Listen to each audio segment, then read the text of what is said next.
Hello, my name is Burke Hedges, author of the best-selling book, The Parable of the Pipeline. I open my book with a story about Pablo and Bruno, who take two very different paths in their quest for financial independence. What you're about to see is the delightful animated story of their adventure. So, sit back, relax, and enjoy the life-changing lessons in The Parable of the Pipeline.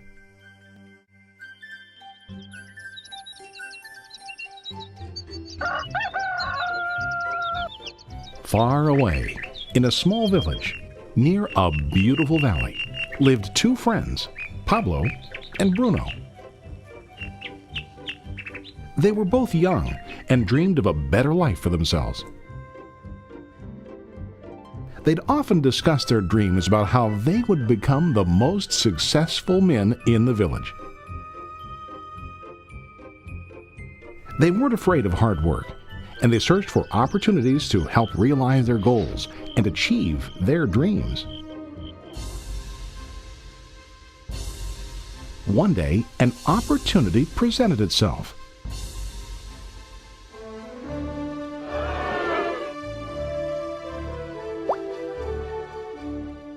The mayor of the village decided to hire two people to bring water from a spring up on the mountain, across the valley, back down to the village. They were to be paid based on the amount of water delivered to the village. Bruno and Pablo enthusiastically got to work. Every day, from morning till evening, they carried buckets to and from the spring. They worked hard, carrying water to the village. In the evening, they'd return home with their day's wages.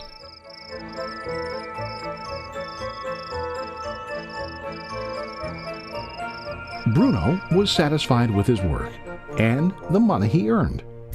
He was sure that with this work he could achieve his dreams. Bruno thought that to increase his wages, he could use bigger buckets to bring more water each trip.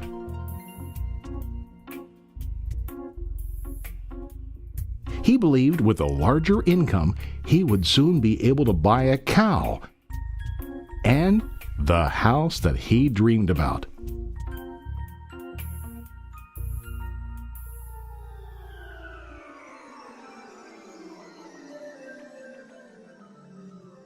Now, Pablo was not satisfied. At the end of the day, his back and hands ached, and he was exhausted. He was looking for an easier way to earn more. One day, an idea occurred to Pablo.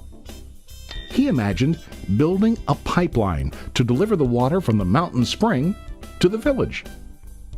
With this pipeline, he could get more water to the village without carrying buckets back and forth from the spring to the village. Soon, he got very excited about his idea and began to plan. Pablo, of course, shared his idea with his friend Bruno and asked him to join with him to work on and help build the pipeline. Bruno thought the idea was crazy. All Bruno could think about was what his money could buy today and how to get it quicker. He felt that building a pipeline would slow him down and delay him in achieving his goals. Instead, Bruno got bigger buckets and went more often back and forth, fetching water. He was sure that with this method, he could make more money. Pablo decided to build the pipeline on his own. He understood that it would not be easy to build, and it would take time to complete the pipeline. Pablo knew that it could take several years to finish, but he set his mind on his goal. Every day he worked and carried water like before. But on weekends and during his spare time, he worked hard to dig in the rocky soil and build his pipeline. In the first month, there was little to show for his work.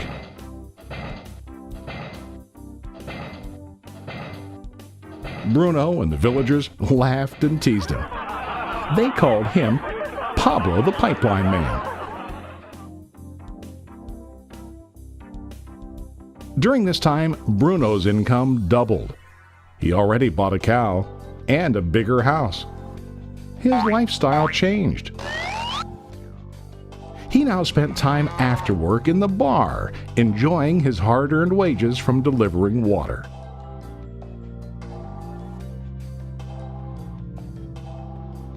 What Bruno didn't realize was that his body was starting to stoop from carrying the heavy buckets every day.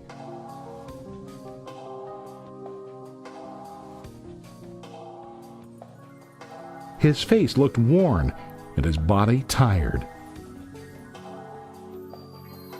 Soon, he began to carry less and less water due to the wear and tear on his body.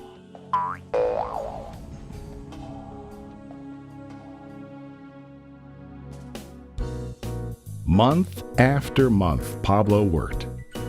Soon a year passed, and then a second year. Finally, Pablo finished his pipeline. He now used his pipeline to deliver water to the village instead of carrying buckets. Pablo was now earning more money than ever before. The water continued flowing to the village, while Pablo wasn't working. While he slept and ate, the water flowed. Pablo was happy and proud of his insight, persistence, and hard work. Now his income flowed as long as the water flowed through his pipeline.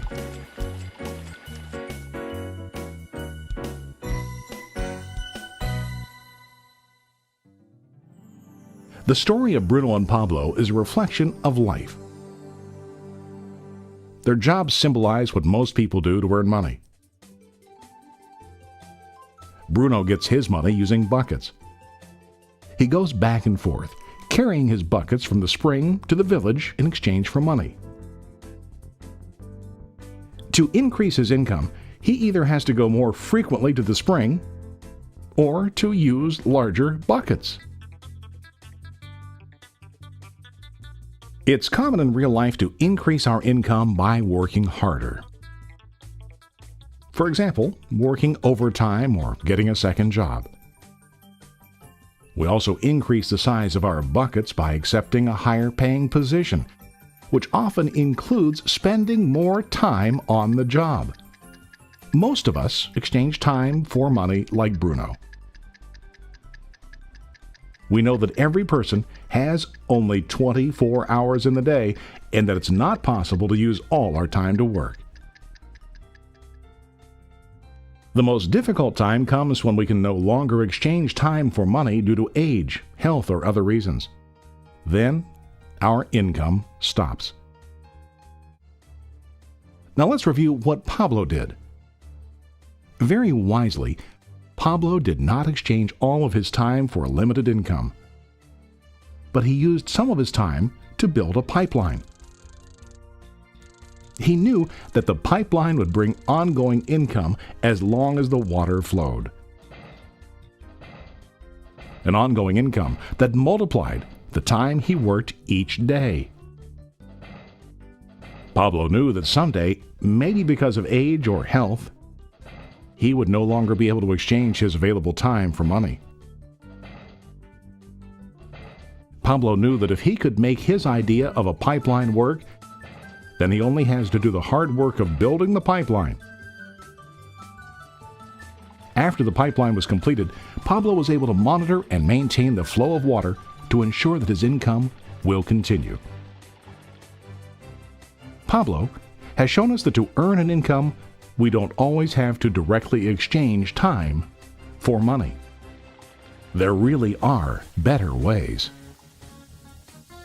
How about you? Are you still like Bruno, who directly exchanges time for money? Or do you want to be like Pablo, building and maintaining a pipeline for ongoing income?